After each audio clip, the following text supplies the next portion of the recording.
জেনজিদের হাত ধরে দক্ষিণ এশিয়ার 3টি দেশে সরকারের পতন হয়, বাংলাদেশ, নেপাল এবং শ্রীলঙ্কা। সরকার বিরোধী আন্দোলনের মধ্য দিয়ে ক্ষমতার পালাবদলের দাবিতে রাস্তায় নেমেছিল তরুণরা। জন্ম নিয়েছিল নতুন রাজনৈতিক প্রত্যাশা। তবে ক্ষমতার পালাবদলের পর সেই প্রত্যাশিত পরিবর্তনের কতটা বাস্তব হয়েছে তা নিয়েই এখন প্রশ্ন উঠেছে। এই প্রতিবেদনে আমরা দেখব সংস্কার বাস্তবায়নের অগ্রগতি, অর্থনৈতিক অনিশ্চয়তা, রাজনৈতিক বিভাজন, ইরান যুদ্ধের প্রভাব এবং ভারতের সঙ্গে সম্পর্কের জটিলতা কোথায়। নীতি গবেষণা প্রতিষ্ঠান চেথাম হাউসের সাম্প্রতিক এক বিশ্লেষণে উঠে এসেছে, আন্দোলন পরবর্তী শিথিলতা নিশ্চিত করাই এখন এসব সরকারের সবচেয়ে বড় পরীক্ষা।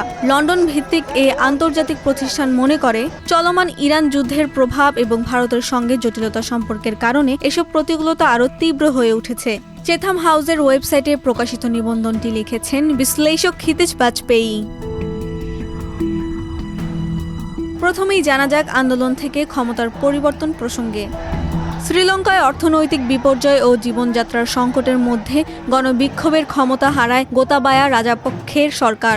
বাংলাদেশে কোটা সংস্কার আন্দোলন থেকে গড়ে ওঠা গণ অভ্যুত্থানের মধ্য দিয়ে শেখ হাসিনার পতন ঘটে। অন্যদিকে নেপালে সামাজিক যোগাযোগ মাধ্যম নিয়ন্ত্রণ সহ বিভিন্ন ইস্যুতে তরুণদের ক্ষোভ শেষ পর্যন্ত রাজনৈতিক পালাবদলের ভূমিকা রাখে।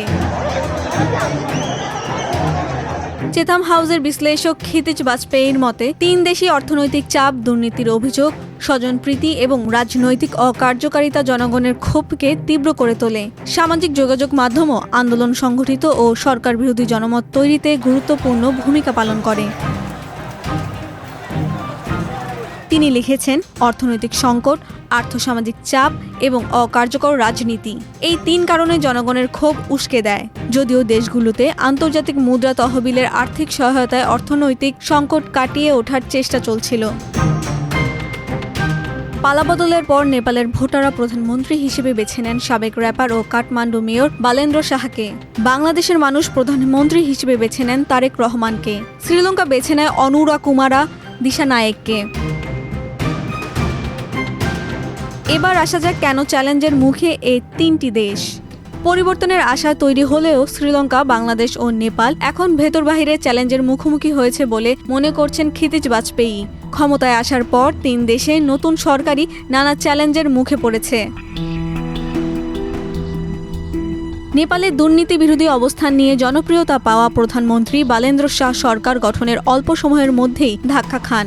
দুর্নীতির অভিযোগ ওঠার পর মন্ত্রিসভার 2 সদস্যকে পদত্যাগ করতে হয়।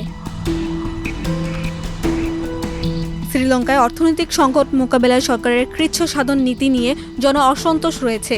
এর মধ্যে ঘূর্ণিঝড় দিতওয়াহ মোকাবেলায় সরকারের ভূমিকা সমালোচনার মুখে পড়ে। স্থানীয় সরকার নির্বাচনেও ক্ষমতাসীন জোটের সমর্থন কমার ইঙ্গিত দেখা গেছে। বাংলাদেশে নির্বাচনের পর আইন শৃঙ্খলা পরিস্থিতি নিয়ে উদ্বেগ বাড়ছে। একই সঙ্গে বিএনপি সরকার রাজনৈতিক সংস্কারে সব প্রস্তাব বাস্তবায়ন করবে কিনা তা নিয়েও প্রশ্ন রয়েছে। বছরের শেষ দিকে অনুষ্ঠেয় স্থানীয় সরকার নির্বাচন নতুন সরকারের জন্য একটি গুরুত্বপূর্ণ পরীক্ষা হিসেবে দেখা হচ্ছে। ক্ষিতিজ বাজপেয়ী বলছেন, বড় ধরনের জনসমর্থন নিয়ে ক্ষমতায় বসলেও এসব দেশে রাজনৈতিক স্থিতিশীলতার বিষয়টি অনিশ্চিত। এই 3 দেশের যেসব চাপ রয়েছে তা চলমান ইরান যুদ্ধ আরও বাড়িয়ে তুলছে বলে মনে করেন এই বিশ্লেষক।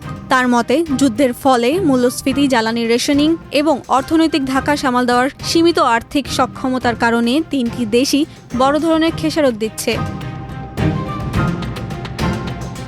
ভারতের সঙ্গে এসব দেশের বর্তমান সম্পর্ক বড় ধরনের চ্যালেঞ্জ হয়ে দাঁড়িয়েছে। 3 দেশের সরকারই নয়াদিল্লির সঙ্গে সম্পর্ক পুনর্গঠনের চেষ্টা করছে, কারণ ভারত এই 3 দেশের জন্যই মানবিক সহায়তা, উন্নয়ন সহযোগিতা এবং অবকাঠামো বিনিয়োগের ক্ষেত্রে গুরুত্বপূর্ণ উৎস।